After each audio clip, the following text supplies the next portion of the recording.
Une des affirmations phares des musulmans, de l'islam, c'est leur Coran. C'est leur Coran. Beaucoup de musulmans commencent à mettre en doute leur tradition, leur hadith, mais ils restent arc-boutés sur une affirmation. Le Coran est un livre qui descend du ciel, qui est demeuré intouché depuis les années 600, 700. Mahomet, c'est le même livre qui est descendu du ciel qu'ils ont actuellement sur les genoux, sous la forme majoritaire de la récitation de Harf. On y reviendra plus tard.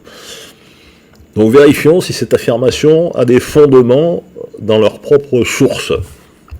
Donc le Coran, une des caractéristiques du Coran, c'est que le Coran est descendu en plusieurs harfs, en plusieurs variantes. Qu'est-ce que ça veut dire, les harfs? Et c'est là que ça commence à se compliquer, c'est que les savants ne sont pas d'accord sur ce qu'on entend, quelle est la définition d'un Coran en 7 harfs. On sait que c'est des variations, 7 lettres, 7 modes, mais on est incapable, les savants musulmans sont incapables de dire quelle est l'ampleur de ces variations, ou même quelle est leur nature. Ils sont incapables de définir ce que c'est un Coran en 7 harfs. Donc déjà, ça commence mal, hein, pour un Coran, un livre qui descend du ciel, qui connaît des variances, dont on ne connaît pas la teneur ni l'ampleur des variances, ça commence mal. Donc les érudits ne sont pas d'accord sur ce que l'on entend par les 7 modes. Il y a 35 théories qui sont mentionnées par Al-Bousti, un des savants musulmans, Noustaz, Noulema, donc a rassemblé 35 théories sur ce que sont les 7 harfs, les variations coraniques, les 7 Corans qui sont descendus du ciel. Donc ça commence au départ, donc le Coran était récité en un seul harf. En Sahih Muslim, volume 2, page 391, Allah avait ordonné que le Coran soit récité dans un seul harf. Il y avait un seul Coran, pas de variation possible. On était obligé de réciter le Coran sans variation. Il n'y avait qu'un seul Coran. Mais ensuite, donc, alors ça s'est passé pendant la période médinoise du prophète. Mahomet a ensuite négocié avec Allah. Je rappelle que Mahomet avait négocié le nombre de prières. Au départ, Allah voulait que les musulmans prient 50 fois par jour. C'est complètement irréaliste. C'est Moïse qui a fait entendre raison, qui a demandé de remonter vers Allah pour leur amener à la raison.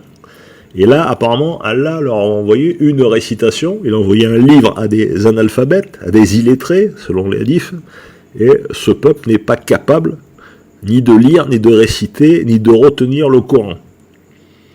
Donc, Allah, apparemment, a sous-estimé son peuple.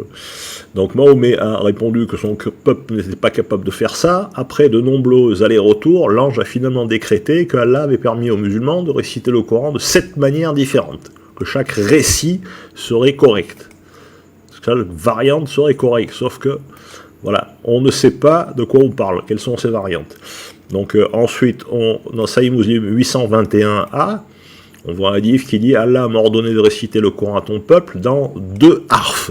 Là, c'est traduit par dialecte, mais le mot c'est harf.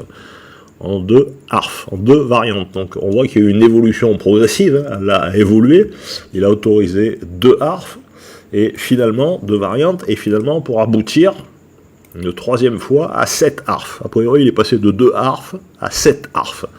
Ça a été direct. Sahih Muslim 820a. On m'a transmis une 2e fois qu'il devait être récité en 2 dialectes. J'ai répondu de nouveau, facilite les choses à mon peuple. Allah était trop dur. Donc on a transmis une 3e fois la possibilité de réciter en 7 harfs. Donc voilà. Pourquoi 7? Pourquoi pas 9? Pourquoi pas 10? Difficile de savoir. On sait que ce Coran était quand même bien flexible. Dans le Abu Bakr Nassi ibn al-Harif rapporte dans le tafsir de Tabari qui rapporte que que Mahomet donc a eu l'autorisation de réciter le Coran en 7 lettres, en 7 harfs. Il a dit « Toute son curative est suffisante tant que tu ne termines pas un verset de punition par une miséricorde ou un verset de miséricorde par une punition. » Donc apparemment, la flexibilité du Coran était telle que la seule condition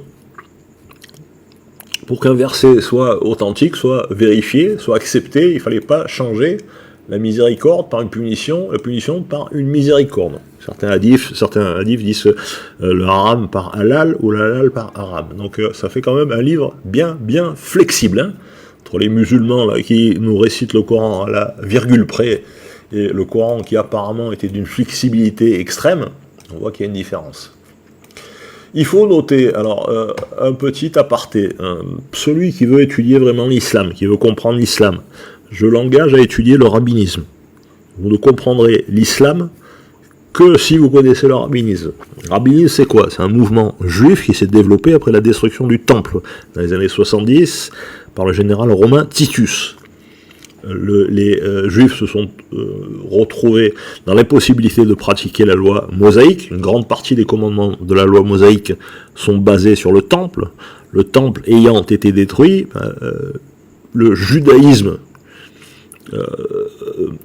sacrificiel lié au temple, lévitique, se retrouve au point mort. Donc les rabbins ne voulant pas, les juifs ne voulant pas perdre leur culture, ayant refusé le Messie, Jésus, donc ont développé donc, une nouvelle façon de pratiquer le judaïsme qu'on appelle le rabbinisme, basé sur la Torah, le Talmud, les Zohar. Ils ont commencé à recevoir des révélations angéliques, soi-disant.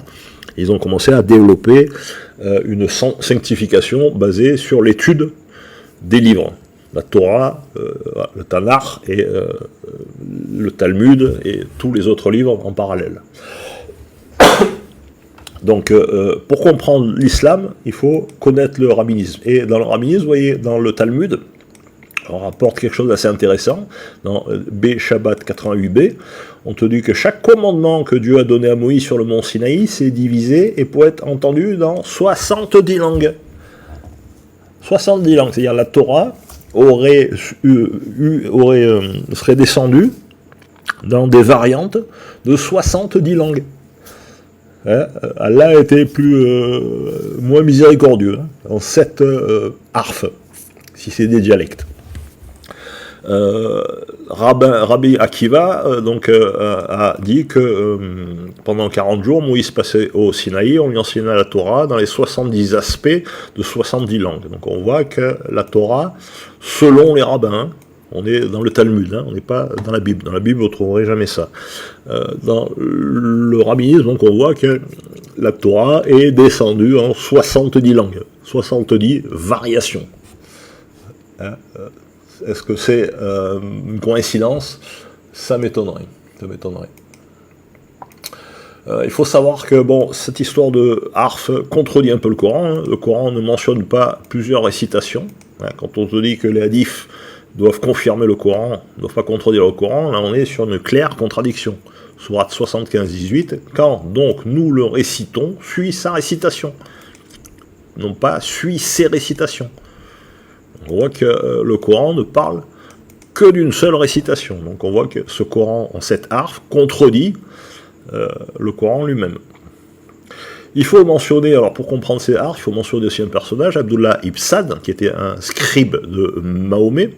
On rapporte un hadith Ahmad 21-149, qui est très intéressant, qui dit que qui donne un peu des idées de ce que peuvent être ces variantes.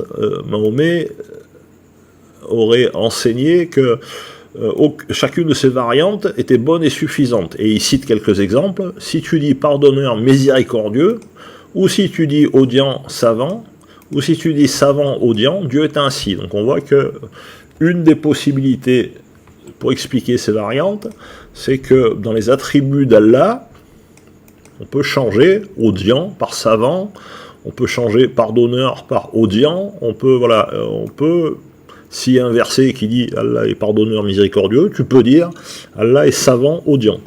Donc ça donne une flexibilité au Coran. On voit qu'on est sur des mots différents, on n'est pas sur des dialectes différents. Ensuite, ça a posé un problème à un des scribes, Abdullah ibn Abi Sari.